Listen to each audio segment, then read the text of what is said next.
Hi everyone and welcome to the mid-year book freakout tag.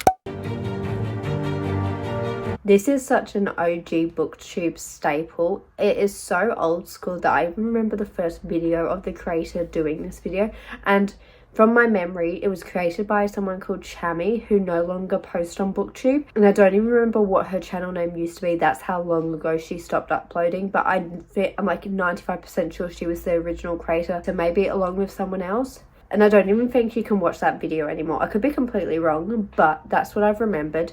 So I think that is where I've got my questions from, because I've done this tag before in the past. It's not on my YouTube channel for you all to watch, but I've just copied the questions from that.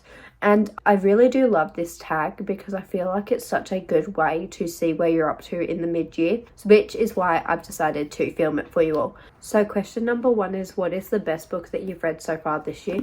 And for me, that is Bride by Ali Hazelwood.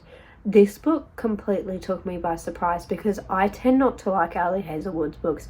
I don't really love the Love Hypothesis series. They were okay, but they're not my favourite. I hated Deep End and DNF'd it. So reading this book and actually loving it as much as I did was such a complete shock to me, because I just haven't had a good experience with her books before. So I wasn't going into this book with many high expectations, and I feel like that is a saving grace for me. When I go into books with low expectations and they blow me away, they normally end up getting a higher rating than if I go into a book with high expectations and then they just end up with a low rating. So the fact that I love this book so much is completely shocking to me, but I just adored this storyline to the point where I don't really review books, but I've got a reading journal here. And let me try and find it. I'm showing you. Wait, no, it is that way. Yeah, this is my reading journal. And it's got to the point where I even handwritten a review. Let me show you. And I've only done this with 3 other books this year. And so I've got a review here. And then I did like my final thoughts here. I've got my favourite quote here. So I just adored this book. So looking back at my review, I think my favourite thing about this book was the relationship between Lo and Misery, because Misery is a vampire and Lo is a werewolf. So we've got the tensions between the two of them because they come from enemy clans, and then they are forced into a marriage of convenience because of Misery's dad, if I remember that right. Yeah, I think it's because of her dad. And Misery for her whole life has been an outcast. So the thing I loved the most about Bride is we got to see Misery find her family within Lo's clan. And even though she's a vampire, they slowly open their arms up to her, and she finds a new home. She finds family. She finds friends. It is just so brilliantly done. And I just love this book. And this book is a prime example of why I give books from authors who I've read from before and didn't like a second chance. Because there are so many times where I've picked up an author's work and I've really disliked some of their other books, but then I read one and it just clicks with me. And that is exactly the reason why I picked up Bride. I was like, there was something about the plot of this novel that just really spoke to me, and I was like, I really feel like I've got the potential to like it, and I did. So I'm so glad about this, and this was 100% without fail. Well, not 100%, 90% without fail, my best book of the year. I think about it constantly. I just want to reread it. I love it so much. It was just such a cute, sweet paranormal romance, and I cannot wait for the sequel. So this is my favourite book of the year so far. So the second question is, what is the best sequel you've read so far this year?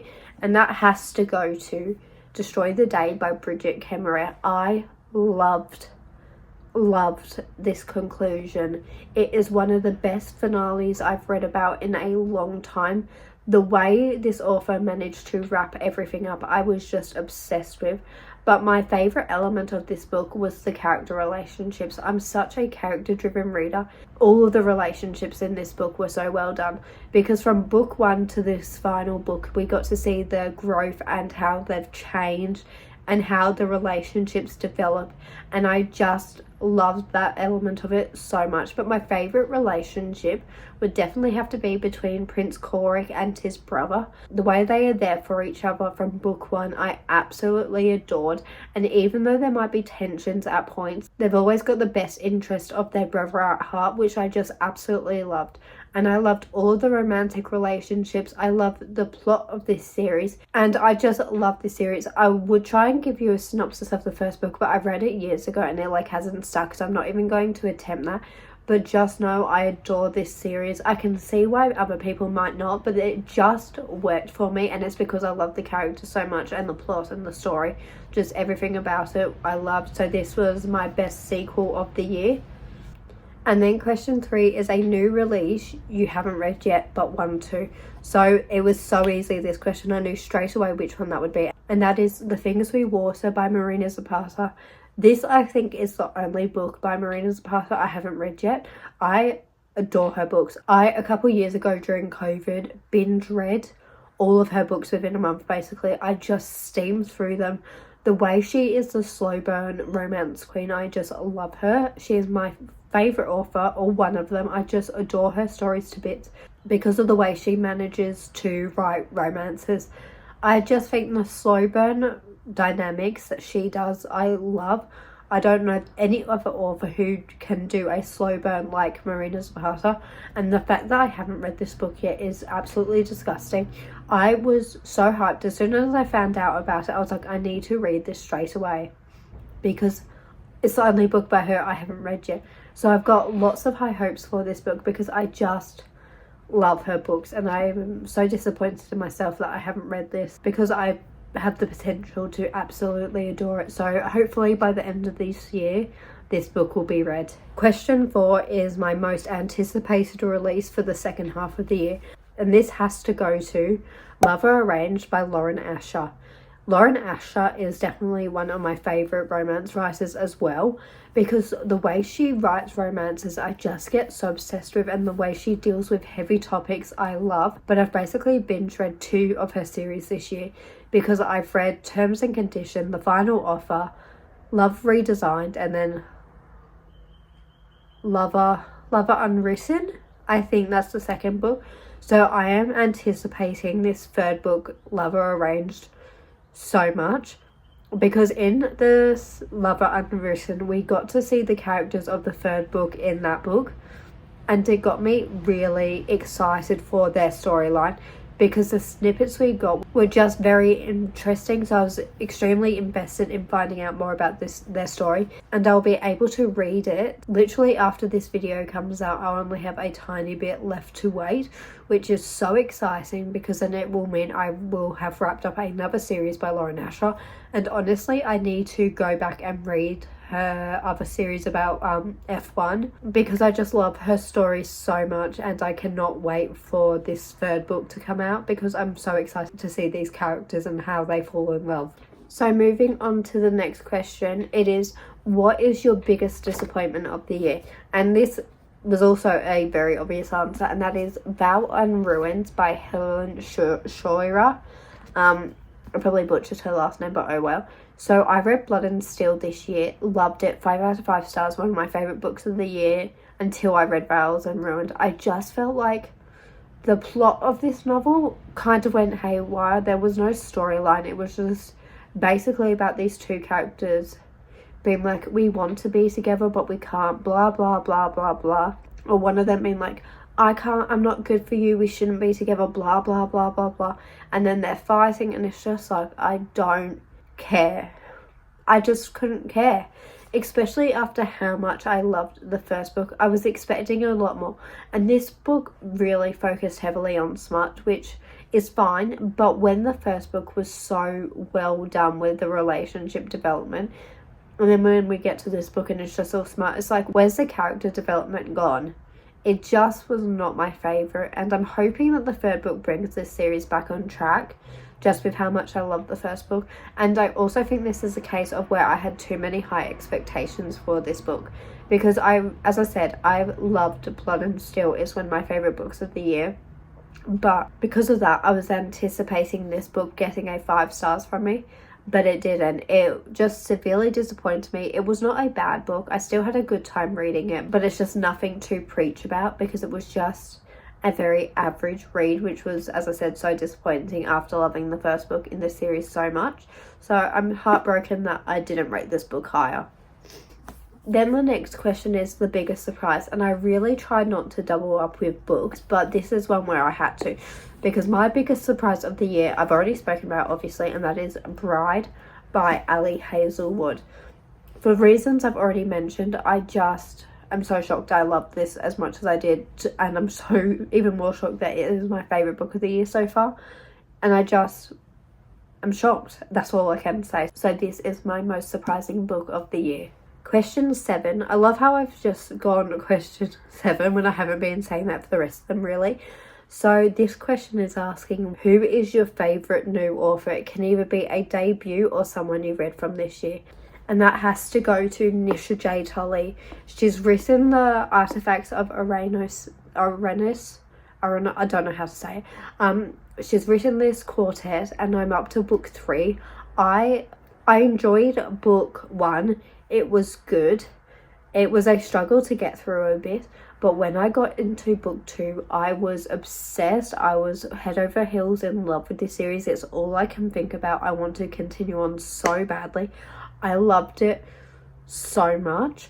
The characters in this story are amazingly done. There's something about the dynamic between this cast of characters which is so magnetic. They're so amazing. And another thing which I've gone on about in this video is family relationships, and this book also has a brilliant family dynamic for both characters. I love the world building. I loved the first book with the trial elements. I hate certain characters.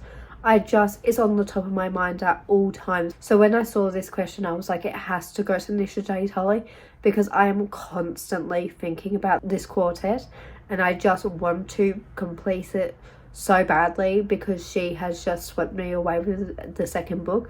This could obviously change after reading the rest of the books, but that second book just stands out in my mind so much, and I just need to continue on with this series. So question 8 and question 9 I'm going to answer together because they're quite similar, because question 8 is asking about your newest favourite character, and then question 9 is your newest favourite fictional crush. And even though I love characters so much, when I get questions like this, I can't answer it, because unless a specific book is in front of me where I love the characters, there's not one or two who stand out. Because when I say favourite book of mine, it's normally the characters that I love. So there's not one series of characters who stand out in particular, or even one character where I can be like, that is my newest favourite character. And then for the crush question, I don't really get crushes on fictional characters ever, so that doesn't really relate to me. So for both of these answers, I just don't have a favourite fictional crush or a favourite new character. So moving on, the next question is, what is a book that made you happy? And for this, I was tossing up between 2 books, and the book I've ended up choosing is Love Unwritten by Lauren Asher. So the reason I chose this over the second book, which was Terms and Condition, also by Lauren Asher, is so stupid, but it is because this is a pink cover, and pink is my favourite colour, and it was my deciding factor, because in both of them books I love them to bits, but just the fact that this is pink, and probably also the fact that this is the book I've most recently read from Lauren Asher, it just stands out to me. Whereas Terms and Condition was a book that I read at the start of this year, so it's not really in my brain as much as Love Unwritten is. But while I was reading this book, I just had such a good time. Even though it dealt with some very heavy topics, and at the beginning I kind of struggled with this book because the main guy character was horrible. He has experienced things in the past which has affected his personality. Like, it's not an excuse at all, but he has no trust. He's just a very closed off person, and it isn't until he starts opening himself up to the female lead and actually starts growing that I really, really loved this book, which is unfortunately why this book did not get a 5 stars, but it made me so happy. Like, every time I look at this, I'm just happy. I loved it so much. It was so much fun. And yeah, it was just a book that made me happy. Now the next question is, what is the most beautiful book you've acquired this year? And I was struggling with this, but then I had an epiphany and I was like, it has to be The Harvest of Hearts by Andrea Ames. And this is because, as I've just mentioned, I love the colour pink, and this is such a pink book. I also love the cat on this cover. I love the back of it. It's just the heart on the front cover. Everything about this book I love. The sprayed edges, which I've gone about, and then it's got a pink cover, pink end papers. It's got this beautiful heart on the naked hardcover. I just think this edition is beautiful and I love it so much, but it's because it's pink and it's got a cat, and cats are some of my favourite animals, so this is definitely the most beautiful book I've acquired this year. But unfortunately the dust jacket got damaged. I don't know if you can see. Oh yeah, you can. It's got a big bend on it, which is driving me absolutely loopy. I'm like, why? I've damaged it. And it's so sad. Like, look. It's damaged and it's my most beautiful book. But I'll deal. So yeah, I definitely need to read this book. It hasn't been read yet. But it's just stunning. I love it. So this is definitely the most beautiful book I've acquired this year. And then the second to last question is, what is a book that you need to read by the end of the year? So the fact I haven't read this book is honestly a sin, and that is Throne of Secrets by Kerri Maniscalco. The fact that I have not read this is absolutely horrific and disgusting, because it should have been read by now. Because when I read Throne of the Fallen, I fell in love. I had such a good time with that book. So I've been waiting and waiting and waiting to read this book. I was so hyped for this release, to the point where I even spent a fortune on the Kindle to pre-order so I could read it straight away, which I shouldn't have done in hindsight because I didn't end up reading it. So I need to read this book by the end of the year, and especially because of the fact that we now have a release date for the third book, which is part of the reason why I've put this book off for so long.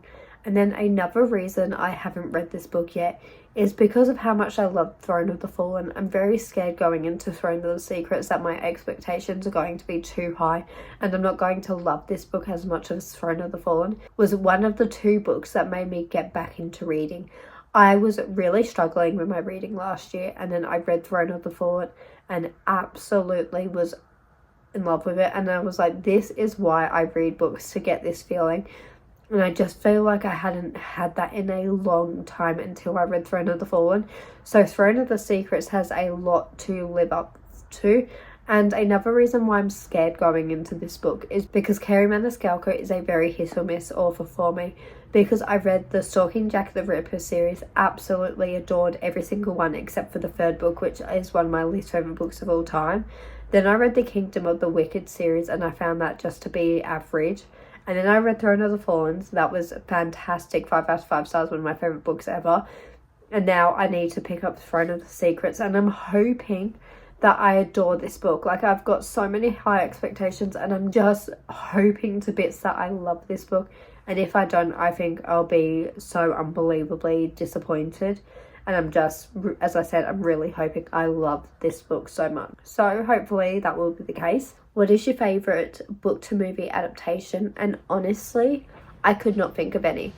I don't watch movies in general. Like, I don't remember what the last movie I watched was. That's how long ago it was.